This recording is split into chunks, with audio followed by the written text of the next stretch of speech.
Good evening po muli mga sambayanan karerista. Ang Kelos TV po muli para ihatid na naman po sa inyo ang aking mga giya para sa araw ng Sabado, May 30, 2026 kung saan meron po tayong 7 pangarera at magsisimula po ito ng alas 4 ng hapon.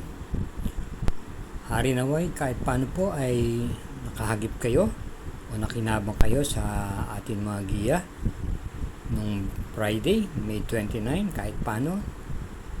Maganda po ang mga binigay pa rito na dihado po ng bahagya.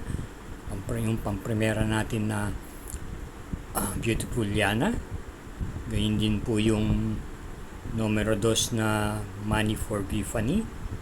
At yung na kwarto limadong malayo na numero 4 Crulisa. Na maganda po ang mga binigay sa mga DD1 at gayon din po sa mga trifecta at mga forecast. Hari na po ay nakatulong po sa inyo. Bueno, tayo magsisimula na rin po kagad, kaya samahan niyo po muli ako. Karera numero 1. Ito po isang 3-year-old and above maiden race for non-placers. Start ng winner take all, races 1 to 7 with pentapecta at may distansyang 1,400 meters. At pong pili dito yung babalik pistang numero 7 Captive Moment na papadubayan po ni RC Simasio na nabakasyon po ng ilang buwan. Kung akin natatandaan, ang pinakahuling takbo po nito ay nung buwan pa po ng Disyembre last year. Ito po yung may taglay na tuling at bilis at ang nakakalaman po nito ay sila Lady Outlaw at gayon din naman po sila Brown Tiger. Bilang panigunda naman po natin dito ay numero 3, Fullness of Time. Papandubayan ni Dan L. Camaniero na yung mga pinakahuling takbo niya po ay natitimbang po ito ng mga segunda hanggang kwarto pwesto at ang kanyang nakakalaban po ay sila Edge of Glory sa pong derimati ito. Kaya para rito sa karera numero 1, ang pili po natin dito pampremera yung kalahok numero 7 at panigunda yung numero 3. Karera numero 2, ito po ay may distansyang 1,400 meters, isang class 5, 17 to 41 group split. Start po ng pick 6, races 2 to 7 at 6 na kalahok lamang. Ang primera po natin dito yung kalahok numero 2, Ali Yana, and si Lunar po ang rerenda.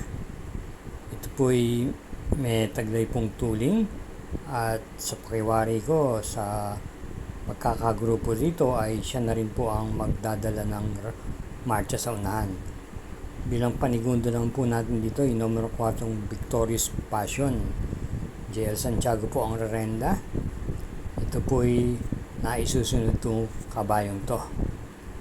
Kaya muli dito sa karera numero 2, ang pili po natin pampremera numero 2 at panigunda yung numero 4. Karera numero 3, isa pong class 4 group 42 to 56. Start po ng pick 5, races 3 to 7, may distansyang 1,400 meters, pipitong kalahok lamang.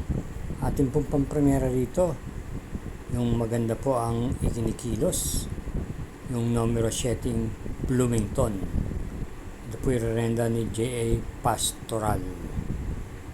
At bilang panigunda naman po natin dito yung kakwadra niya o ka-stablemate na numero 6 Candle in the Wind na may taglay din naman po tuling at renda po ni J.D. Flores. Kaya para rito sa karera numero 3, ang pili po natin pampremera yung numero 7 at panigundo numero 6. Karera numero 4, start po ng pick 4, races 4 to 7, isang class 5, 17 to 41 group split with super 6 with a distance of 1,400 meters, 10 entries, isang coupled yung numero 6. Pampremera, yung baka madihado pang numero 10, Make or Break. Ito ipapanubayan po ni C.A. Reyes. Pwede pong i-pacing at iparimati itong kabayong to. At panigunda natin dito yung number 7 Marvin's Pride. J.L. Lazaro naman po ang renda. Ito Ito po sa likuran ng gagaling, may taglay pong remate naman itong kabayong to.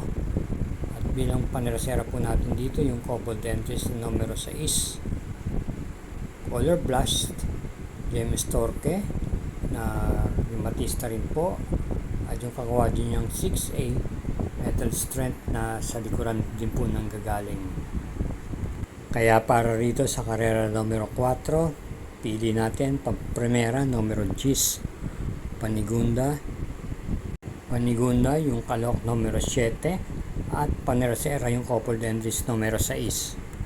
Bilang pagsuporta sa Mangkelos TV YouTube channel, huwag po tayong makakalimot na mag-subscribe, paki-share na rin po, at hit po natin yung like at notification bell button, at i-follow na rin po natin ng Samut Sari Mangkelos TV FB page. Salamat po.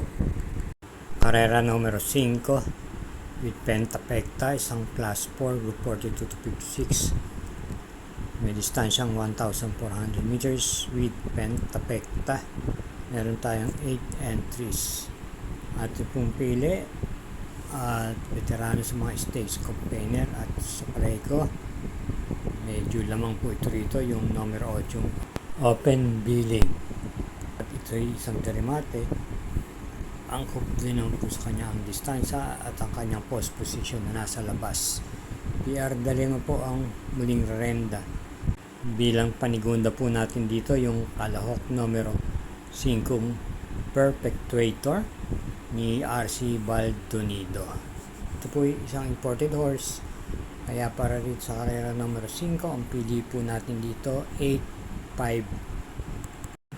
Karera numero 6, penultimate race. Ito po ay isang class 4 group 42 to 56 group split super 6. Distance 1,400 meters. 14 entries, full gate, isa pong coupled yung numero 7. Ating pong pamera yung numero 5 Gold Rush na muling papanubayan po ni JD Calagos. Panigunda yung coupled entries numero 7 Tenacity, Saratoga Chrome, at panerasera yung numero 14 Full Combat Order ni RM Garcia. So ditin po sa karera numero 6, ang pili po natin ang primera numero 5, Panigunda numero 7, at panerasera numero 14. Karera numero 7, last daily double. Paratingan po ito ng winner take all, pick 6, pick 5 at pick 4, at may distansyang 1,400 meters, isang class 5 17 to 41 group split with Pentapecta at super 6, 13 entries. Ang pili po natin pamprimera yung dihadong numero 12 Barek na JB Bakay po ang mamatnubay. Panigunda yung numero 1 Ivan NC Lunar, at panerasera yung numero 2 Marengo JMS Torque naman po ang magdadala. Sa ulitin po sa karera numero 7, ang pili po natin pamprimera numero 12, Panigunda numero 1, at panerasera yung numero 2. Thank you again for watching, at hinay-hinay lang po sa inyong paglilibang. Good luck po at ingat po lagi.